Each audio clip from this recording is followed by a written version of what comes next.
মাহে রমজান সামনে, এবারের রমজানে টার্গেট নাও 30 দিনের রোজার মাধ্যমে দিল থেকে আল্লাহর কাছে এইভাবে 30টা দিন হাতে গুনে তুমি আল্লাহর সাথে ওয়াদাবদ্ধ হও যে আল্লাহ 30 দিন আমি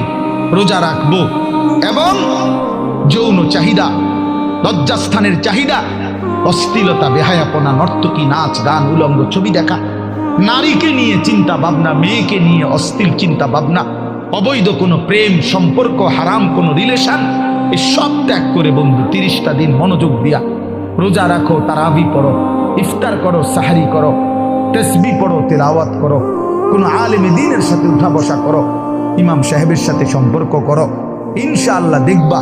আল্লাহ চাহে তো 30 দিনের মাথায় আল্লাহ বলেন লাআল্লাকুম তাত্তাকুন, আমি আল্লাহ ওয়াদা দিলাম মোমেন তোকে মুত্তাকি বানিয়ে দেব।